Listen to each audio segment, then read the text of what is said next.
से हमारा पतन क्या हो सकता है, किसी का भी, कभी भी। सोचो, जो भगवान के दर्शन कर रही हैं और भगवान जिनके झुककर चरण छूते हैं और जो भगवान को ऐसे हृदय से लगा लेती है और माथा चूमती है, माता कैकेयी, उनको यद्यपि वो तो लीला परिकर है, दुष्संग का वहां आरोप नहीं कर सकते, क्योंकि प्रभु की लीला का संपादन करने के लिए वो पूरा परिकर है। चाहे वो मंथरा जी हो, चाहे कैकेयी, ये सब बंधनी है। सोचो, एक बार प्रभु को जिन्होंने देख लिया उसको हम दुष्संग कैसे कह सकते हैं। और उन्हीं प्रभु को मंथरा जी भी तो देख रही है, पर वो लीला पात्र हैं। पर वहां दर्शन कराया जाता है कि दुष्संग कितना प्रबल है। सुना आपने महाराज दशरथ क्या कर रहे हैं? कल सुबह कौशल्या पुत्र राम को राज्याभिषेक, चक्रवर्ती सम्राट का युवराज पद कैकेयी जी ने कहा। यह सुनकर के तो ऐसा लगता है कि आज तो जो मांगे मैं दे दूं तेरे को, मेरा राम राजा बनेगा, इससे बढ़कर और क्या बात हो सकती। अभी समझी नहीं आप? अगर भरत राजा बनते और ये बात तुम कहती तो समझ में आती मेरी। मंथरा ने, जब राम राजा बनेंगे तो दासी से ज्यादा तुम्हारी योग्यता नहीं रहेगी, क्योंकि कौशल्या उनकी मां है, वो महारानी के पद पर विराजमान हो। वो आपको पता है महाराज राम को कितना प्यार करते हैं, उन्हीं के संबंध से कौशल्या जी वैसे ही प्रधान हैं। मुझे तो लगता है कि भरत को जेल में रखा जाएगा और आपको दासी बना के रखा जाएगा। उनका घर फोरी, अगर जबान से एक भी शब्द निकला तो तेरी जबान काट देंगी। मोरे राम भरत दो आंखी, जैसे दाई और बाई आंख को भेद करके नहीं वर्णन किया जा सकता, ऐसे तुझे पता है राम और भरत मेरी दोनों आंखें, घर फोड़ी, तेरी जबान काट लेंगे अगर बोली। चुप हो गए। फिर बोली, को नृप होए हमें कहानी, चेरी छोड़ी न होई बरानी। कोई भी राजा हो, मुझे क्या, वो तो मैं तुम्हारे हित की बात कहती हूं, मुझे तो दासी ही रहना है। पर ये तुम नहीं जान पा रही हो, तुम बहुत भोली हो। उधर में जाके सब पता लगा के आए हूं, क्या षड्यंत्र रचा जा रहा है। ठीक है, तुम जबान काट लोगी, लेकिन मैं बोलने से नहीं रुकूंगी, जो हो रहा है मैं तुम्हें बताऊंगी। देखा, इतना प्यार। तो क्या बस बात मेरी मान लो, अगर टल गई ये बात तो फिर जीवन भर पछताओगे। सुबह राज्याभिषेक का समय है, कोप भवन में जाओ। महाराज ने वरदान देने की बात आपको कही थी, आप वरदान मांग लेना। मान लो मेरी बात। चढ़ने लगी बात और उठकर चली गई कोप भवन में। जब महाराज को पता चला, महाराज आए, तुम्हें कोप भवन में आने की क्या आवश्यकता थी? तुम तो केवल सूचना दे देती, क्या मांग है तुम्हारी? ऐसे बलवान थे महाराज दशरथ, देवराज इंद्र सहायता के लिए बुलाते थे जब असुरों से संग्राम होता, और भगवान के पिता बनने का सौभाग्य मिला। सब बल ऐश्वर्य संपन्न महात्मा थे महाराज दशरथ जी। और उनका केवल आप मीठी मीठी बातें करते रहते, अपने वचनों पर तो दृढ़ नहीं रहते।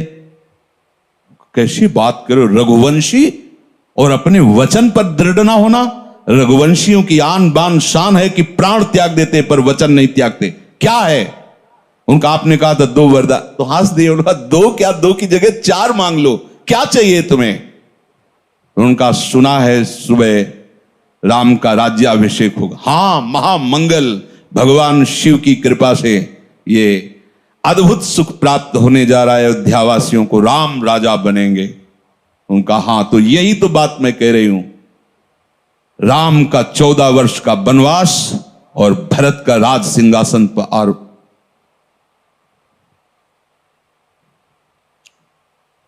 महाराज सोच भी नहीं सकते थे, ऐसी अवाक रह गए। ये क्या? बस यही तो हम कह रहे हैं ना, मीठी मीठी केवल बातें करते हो, दशरथ जी ने कैकेयी जी के चरणों में हाथ रखा, वर्णन आया है, और कहा मेरे प्राण मांग लो तो देने में मैं हिचकूंगा नहीं, लेकिन राम को वनवास ऐसा मत करो। सुबह होते ही मैं भरत को बुला करके राजगद्दी दूंगा, आप कहोगी तो मैं राम और कौशल्या के साथ एकदम एकांत हो जाऊंगा, पर मेरे राम को वनवास। बस हम यही तो कह रहे थे कि मीठी मीठी केवल बातें। आप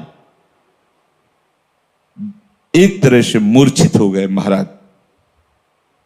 क्या हुआ देखो, कितना आनंद मंगल होने वाला था, कैसा कुशंग ने स्वयं कैकेयी जी को भी वैधव्य सहना पड़ा।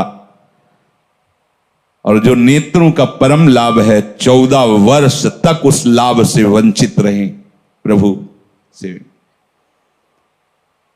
दुष्संग हरि गुरु से ऐसे क्षण में अलग कर सकता है। बहुत जैसे सत्संग में सामर्थ्य है कि लौ मात्र का सत्संग स्वर्ग और भोग मोक्ष आदि का त्यागी बना सकता है, तो ऐसे कुसंग भी कम नहीं है।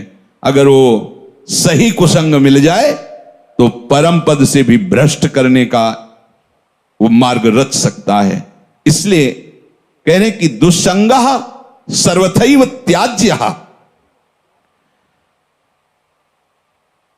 किसे हम समझे कि दुस्संग होने जा रहा है, तो शास्त्र कहता है यद्य सद्भिः पथि पुनः शिष्णोदर कृतोद्यमैः आस्थितो रमते जंतुस् तमो विशति पूर्ववत् सत्यम शौचम दया मौनम बुद्धि श्रीर्हीर्यशः क्षमा समो दमो भगश्चेति यत्संगाद्याति संक्षयम ते स्वशान्तेषु मूढ़ेषु खंडितात्म स्वसाधुषु संगम न कुर्यात् छोच्चेषु योषित क्रीड़ा मृगेषु च।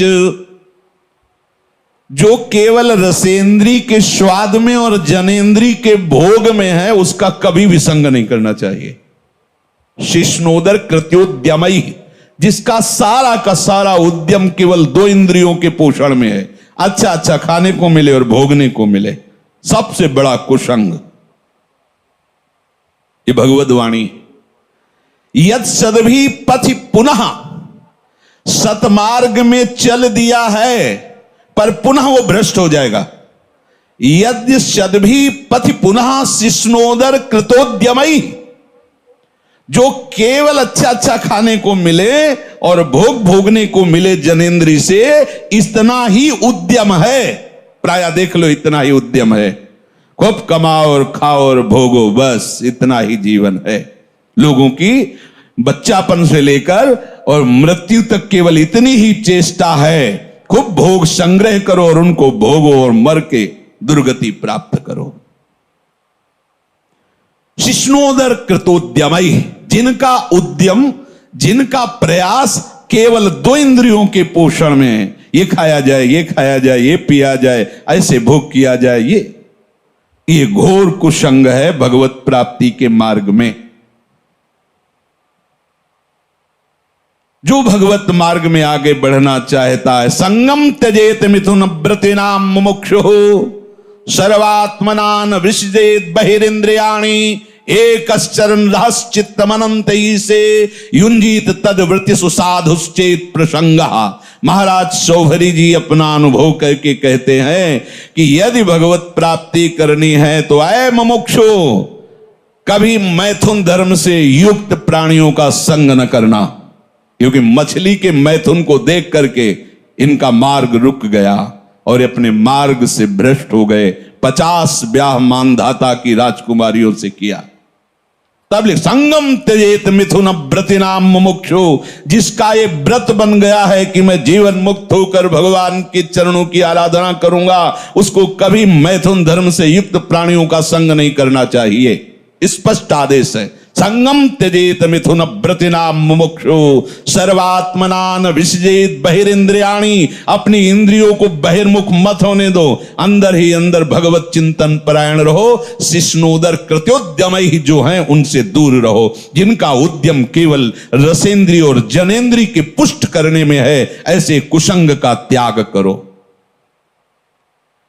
जो नीच पुरुषों का संग कर लेता है, बड़ा रंग चढ़ता है। अजामिल सात्विक भाव वाला है, उत्तम कुल से है और अपने धर्म का आचरण करने वाला है, और आज भी वो यज्ञ के लिए ही समिधा लेने जा रहा है। लेकिन वहां वन में एक वैश्या के साथ एक धनी शूद्र बड़ी ही मलिनता पूर्वक आचरण करता दिखाई दिया। बस उस हाव भाव और उस चेष्टा को देख करके ये धर्म का त्याग करके और उसी वैश्या में ऐसे आसक्त हुए, केवल भगवान नारायण नाम के प्रभाव से बच गए, नहीं तो ऐसी दुर्गति होती। यम के दूत तो आए ही थे लेने, पुत्र के बहाने से नारायण निकल गया, बात बन गई। एक दृश्य ने अजामिल को धर्म से युक्त निष्ठा वाले को परास्त करके घोर निंदनीय विषयों में फंसा दिया। एक दृश्य ने मछली की मैथुन क्रीड़ा ने महाराज सौभरी को फंसा दिया। ऐसा न समझे कि आप के ऊपर कुसंग का प्रभाव नहीं पड़ेगा। हम देखते हैं एक चेष्टा ने वेश मंत्र मर्यादा सबका त्याग करवा दिया।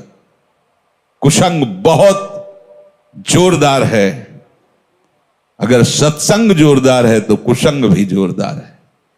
अगर देवताओं में दैवी शक्ति है तो आसुरों में राक्षसी शक्ति है। खदेड़ देते कभी कभी, स्वर्ग से खदेड़ देते देवताओं को, भगवान आकर रक्षा करते हैं। ऐसे ही खदेड़ देता है दुस्संग कभी कभी सत्संगियों को, दौड़ा देता, भगा देता है। बहुत बड़ा बल है। ये दुष्ट जन ऐसी प्रेरणा देते हैं। इनके संग से ध्यान दीजिए, सत्यम शौचम दया मौनम बुद्धि श्री धीर यशा क्षमा समो दमो भगश्चेति यत् संगाद्याति संक्षयम। जहां इन दुष्ट पुरुषों का संग मिला, सत्य गया, सत्य मार्ग छूट जाएगा। ऐसा है बहुत। जैसे सत्संग की महिमा है, ऐसे दुस्संग की महिमा है। महाप्रभु चैतन्य देव भगवान के साक्षात स्वरूप हैं, प्रेमावतार है। और कृष्णदास नाम का सेवक, महाप्रभु ने उसको ही संग चलने के लिए कृपा करके अनुमति दी थी तीर्थ यात्रा में। और जब कुसंगियों का संग मिला तो इसने महाप्रभु को छोड़ दिया। महाप्रभु ने अपने तेज बल से उसकी रक्षा की, भगवत तेज बल से, नहीं तो वो उनके पक्ष में हो गया था और वो महाप्रभु के ऊपर भी प्रहार करने तक के लिए उद्यत हो गए थे, और भगवत तेज से रक्षा की उसकी। तब समझ में आता है कि भगवान के पास से भी कुसंग घसीट सकता है।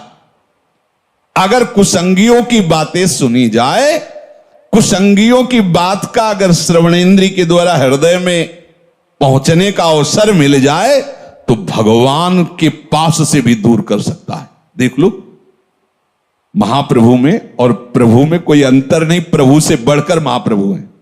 प्रभु के होते हुए भी उनसे प्रेम नहीं हुआ, पर महाप्रभु के दर्शन मात्र से श्री कृष्ण प्रेम होना, ऐसा आचार्यों ने, महापुरुषों ने गाया है। पावत ही तिनको दरस उपजय भजन आनंद, बिन ही श्रम छुट जाए सब, जे माया के फंद गौड़ देश सब उद्धरु, प्रगट कृष्ण चैतन्य तैसे ही नित्यानंद हो, रस में भय अनंत। दर्शन क्या वो उच्छिष्ट पाता था, महाप्रभु के साथ चलता था, पर कुसंग कितना भारी। ओहो, जब भरत जी ने सुना कि मेरे प्राणाराध्य भगवान को वनवास मेरी मां के वचनों से हुआ, मेरे परम कृपालु परम प्रेमी पिता का शरीर त्याग मेरी मां के वचनों से हुआ, तो जे ही ननिहाल से आए तो दौड़ करके मां मिलने के लिए आई तो रोक दिया। और शब्द जो बोला वो बहुत ही कठोर बोला, पापिनी आज के बाद तेरा कभी भरत मुख नहीं देखेगा। 14 वर्ष व्यतीत होने के बाद जब प्रभु पधारे तो सबसे पहले कैकेयी मां के पास गए। बड़े करुणा में मर्यादा पुरुषोत्तम हृदय से लिपट कर कैकेयी जी रोई और कहा, बेटा एक इच्छा है, जब से ये लीला हुई तब से आज तक भरत ने कभी मां नहीं कहा, तुम आदेश करोगे तो एक बार वो मां कह देंगे तो मेरा हृदय जो जल रहा है शांत, एक बार केवल मां कह दे। प्रभु कुछ बोल नहीं पाए, विचार किया। भरत जैसे महाभागवत एक बार जो निश्चय कर ले उसे टाला नहीं जा सकता, और भरत मेरी आज्ञा को नहीं टाल सकता। अब ऐसी परिस्थिति में निश्चित वो प्राण त्याग देगा। अगर हमने कहा कि कैकेयी जी को मां बोल दो तो मेरी आज्ञा उल्लंघन नहीं करेगा, और निश्चय इतना प्रबल है इसलिए दोनों बातों की रक्षा के लिए प्राण त्याग देगा। दूसरी भगवान ने कहा ही नहीं, जीवन में कभी मां नहीं कहा। साष्टांग प्रणाम करके हाथ जोड़कर ग्रीवा झुकाकर खड़े होते थे प्रहलाद जी हिरण्यकश्यप के सामने। जब उसने भगवान श्री हरि की निंदा की तो दैत्यराज कह के संबोधन किया, पिताश्री कह के संबोधन नहीं किया। जाके प्रियन राम वैदे, कोई दुष्संग कहीं भी हो सकता है, बता रहे हैं, वृत्ति से हो सकता है, व्यक्ति से हो सकता है। तो प्रभु कह रहे हैं स्वयं, ये भगवान के वचन है कि बरु भल बास नरक करताता, दुष्ट संग जन देई विधाता। भले नरक का वास हो जाए तो अच्छा है, उससे पाप क्षीण होंगे, लेकिन दुष्ट का संग ठीक नहीं। दुष्ट का वास, दुष्ट का संग, दुष्ट से मित्रता, दुष्ट से संभाषण बिल्कुल ठीक नहीं। बरुभल बास नरक करता, भले नरक में हमें बास मिले लेकिन दुष्ट का संग ना मिले। दुष्ट संग से केवल दुराचारी मनुष्यों का ही संग नहीं समझना चाहिए। अपनी इंद्रियां, अपने मन की पेशगी भी दुष्ट संग है।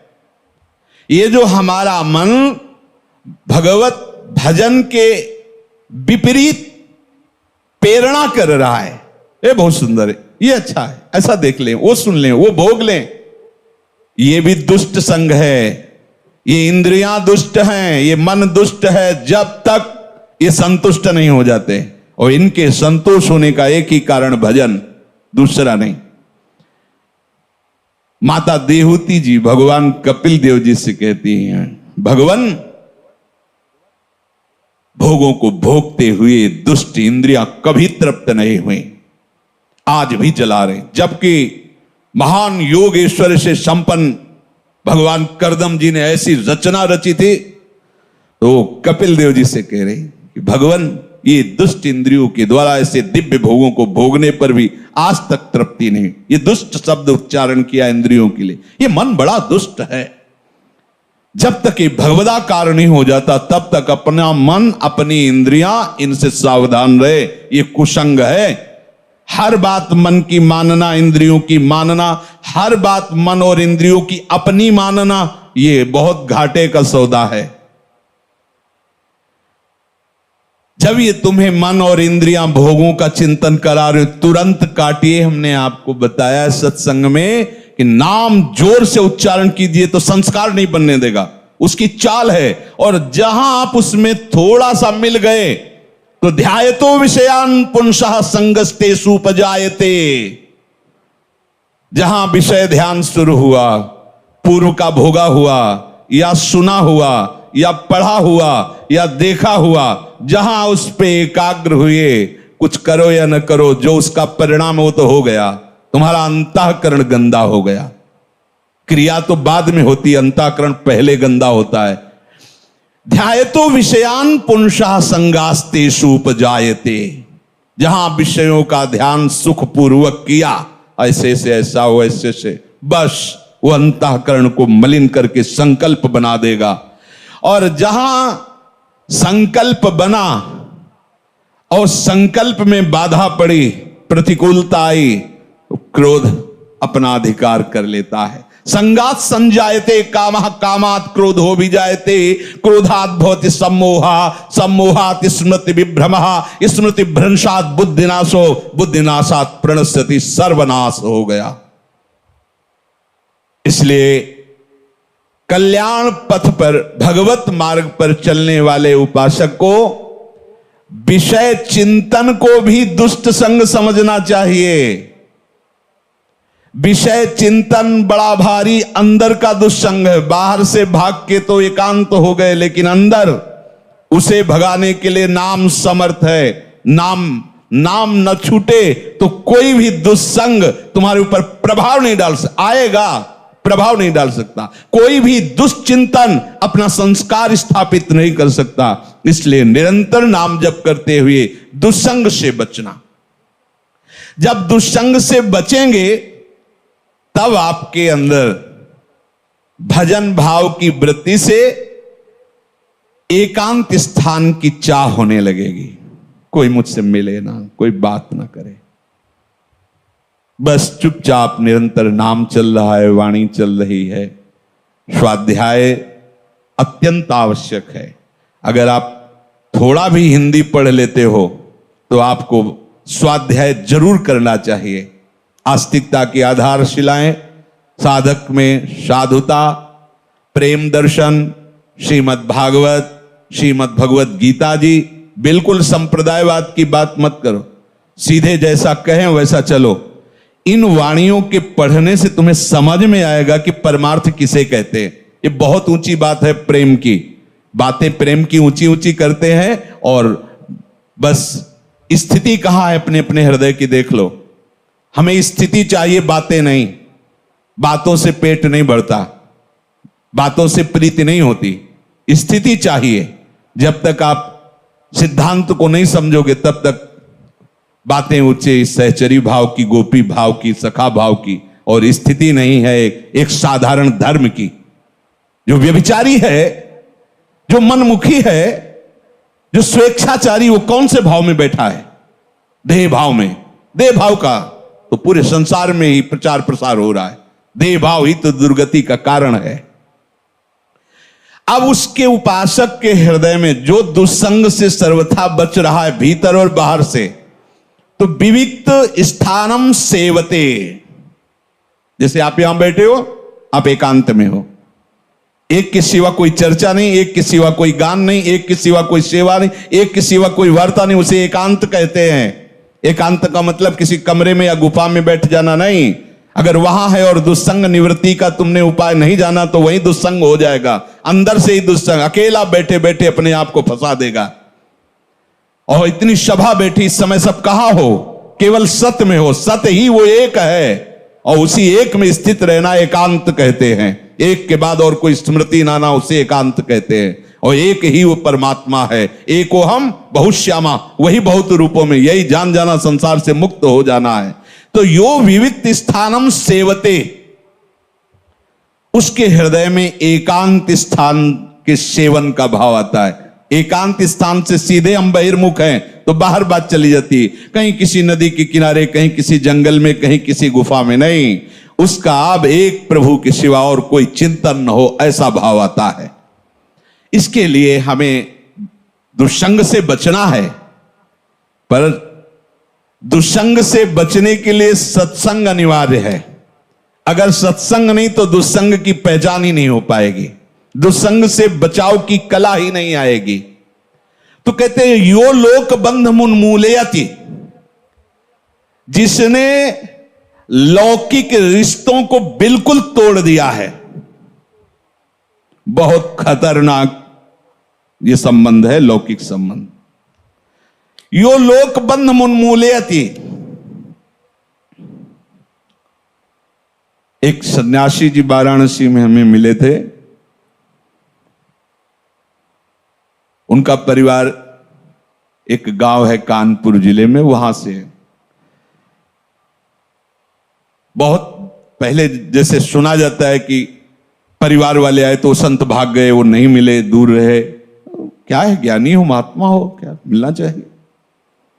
पर यह बात जो महापुरुषों के जीवन से में समझ में आती है कि चाहे जितना हम दूर रहें उनसे, पर मायाकृत संबंध का ऐसा संस्कार बैठ जाता है कि ये हमारे भाई हैं, ये दिमाग में रहता है। भले वो शिष्य बन जाएं, पर गुरु भाव गौड़ होगा, मुख्य भाव होगा कि मेरा छोटा भाई है या बड़ा भाई है, मेरे ताऊ हैं या काका हैं या चाचा है या जीजा, जो भी लौकिक संबंध। वो प्रयाग में घाटों में मिलते थे, विश्वनाथ जी का प्रसाद दिया करते थे। स्वामी जी बहुत चिंतित दिखाई देते थे। दिन पूछा, स्वामी जी आपकी चिंता का कारण क्या है? उनका बहुत बड़ी गलती हो गई है, मैं उसी गलती से जल रहा हूं। तो क्या गलती हो गई आपसे? ऐसा क्या अपराध है जो आप सन्यासी दंडी महात्मा? तो उनका क्या है कि जब से हम सन्यासी बने 2500 वर्ष हो गए, तो छोटा भाई मिलने आया करता था, तो हमें कुछ न कुछ दक्षिणा मिलती थी, तो उसे एकत्रित किए थे। तो उस समय उन्होंने कहा 90,000 रुपये हमारे पास थे। उसने आके रो के कहा कि बेटी का ब्याह है और मुझे दे दीजिए, तो कुछ व्यवस्था करा दीजिए। तो हमें लगा कि कन्या का ब्याह, कोई बात नहीं, दे दिया। ब्याह हुआ, दूल्हा मर गया ब्याह के बाद ही। अब जो हम अपने बड़े जनों से बात की तो उनका तुम्हारे द्वारा एक कृत्य जो हुआ बहुत गलत हुआ। विरक्त का जो पैसा होता है वो जहर होता है, वो गृहस्थ का नाश करने वाला होता है। तुमने ऐसा कैसे कर दिया? ये तुम्हारे पैसे का प्रभाव है किसकी? बोले तब से मैं जल रहा हूं, अब इसका क्या उपाय हो सकता है? मेरे द्वारा बहुत बड़ी गलती हो गई। ये जो लोक संबंध है ये बड़ी ऊंचाई से घसीट लेता है। भजन के लिए कोई भी भजन करो। पुराने गंगा किनारे आश्रमों में जो संत जन रहते थे, हमने देखा कि उनके जब घर के लोग मिलने के लिए आते तो ऐसे बाहर आकर के बुरगुज होते हैं ना गंगा के किनारे से, घाट के जो ऐसे चबूतरा, उनमें बैठ जाते ऐसे और कहते कि देखो भाई, हमारे यहाँ कुटिया का गुड़ भी मत खाना, क्योंकि गांव में गुड़ ही आदि ही रहता। गुड़ भी मत खाना, जो लाए हो पाना हो, गंगा जल पीना, चले जाना। यहां आश्रम का एक भी वस्तु स्वीकार मत करना, तभी तुम्हारा मंगल होगा। उन महापुरुषों ने जो अनुभव किया उसे अपने लोगों को धारण करना है। यो लोक बंध मुन्मूलयति, अहेतु की कृपा हुई हम भगवत मार्ग में चले, और अगर चूक गए तो फिर बहुत गड़बड़ हो जाएगा। ये बहुत दूरी से घसीटते हैं परिवार वाले। हां, यदि आप हमें अपना मानते हो तो हमारे प्रभु को अपना मानकर बैरागी बनकर भजन कीजिए, भजन मार्ग में चलिए। आप गृहस्थी में हो तो आशा मत रखिए कि यहां से एक चुल्लू जल भी तुम्हें मिल जाएगा। अगर संबंध में मिठास रही तो गिरा देंगे, पक्का समझो। ओ महाराज जी, बस इतना सहयोग हो जाए, हम अगले साल की फसल बेच करके आपको सब दो। जिंदगी में वापस नहीं होंगे। वो भी गए, वो भी अपने धर्म से गए। बहुत बचने की जरूरत है। कहीं ना कहीं हमारे अंदर ये रहता है कि ये मेरे भाई हैं, कहीं ना कहीं रहता है हमारे पिता हैं, ये हमारी माता है। और जब वो अपनी गाथा गाएंगे आके, तो कहीं ना कहीं जो मोह का प्रभाव सत्संग से दबा था वो प्रकट हो जाएगा। और ये सब बराबर क्षमता रखते हैं, काम क्रोध लोभ मोह मद मत्सर, कोई भी घसीट कर तुम्हें वहीं पहुंचा सकता है। इसीलिए यहां आदेश कर रहे हैं, यो लोक बंध मुन्मूलियत, जड़ से उखाड़ दो, संबंध ही नहीं। जैसे औरों को देखने से हमें उतना, प्रभु की बड़ी कृपा, वृंदावन धाम आए, राधा नाम जपो उतना। अगर ये कि ये मेरे, और विशेष तो भगवत संबंधी होना चाहिए। नाते नेह राम के मनियत, सुहृद सुसेव्य जहां लो। अगर शरीर संबंध विशेष है तो अभी तुम शरीराभिमानी हो, विशेष तुम्हारे लिए वही हो गया। अगर भगवत भाव में हो तो भगवत भक्त विशेष होगा, ना कि शरीर संबंध विशेष होगा। ये अंदर देखने की बातें हैं, बाहर की नहीं। जो लौकिक समस्त बंधनों को जड़ से उखाड़ के फेंक देता है। इसमें लिखा है मुन्मूलयति, जड़ से उखाड़ फेंकना, कोई संबंध नहीं। ये शास्त्र हमें मुक्त करने के लिए कृपा करके वर्णन करता है। वही गुरु शासन कृपा करके होता है। आप ऐसे बात नहीं करोगे, आप ऐसे, अगर मिलना है तो आप हमसे पहले अनुमति लीजिए और कई मिनट मिलेंगे और यहां मिलिए, यही बात। इसका मतलब क्या है? तुम कोई बहुत बड़ी उनके लिए सुख वाली वस्तु थोड़ी हो कि तुम चले जाओगे तो उनका सुख चला जाएगा। नहीं, तुम्हारे सुख के लिए वो तुम्हारे लिए विधान बना। नहीं, ऐसा नहीं। हां, वो अपनापन रखते हैं, देख ले तुम जीवित हो, स्वस्थ हो, भजन परायण हो, बस दूर रहो तो तुम्हारा भी कल्याण हो जाएगा और उनका भी कल्याण हो जाएगा। और अगर मोह बनाए रखे तो न तुम्हारा कल्याण होगा न उनका कल्याण होगा। इसे यो लोक बंध मुन्मूलयति, जड़ से उखाड़ फेंको इस संबंध को आंतरिक भाव से। और एक दिव्य संबंध जो हमारा स्थायी है, सब मेरे मेरा प्रभु रमा हुआ है, हम उसी भगवत भाव से सबका पूजन करें। अगर भगवत भाव नहीं है, वो आप जानते हैं, और ये है कि ये मेरा शरीर संबंधी है, तो उदासीनता अत्यंत आवश्यक है। उदासीनता ही उसकी जड़ को नष्ट कर देगी, ना मैत्री ना शत्रुता। उदासीनता, जैसे हम जानते हैं ऐसे भाव, हम जानते हैं पर हम जानते ही नहीं, ऐसे भाव से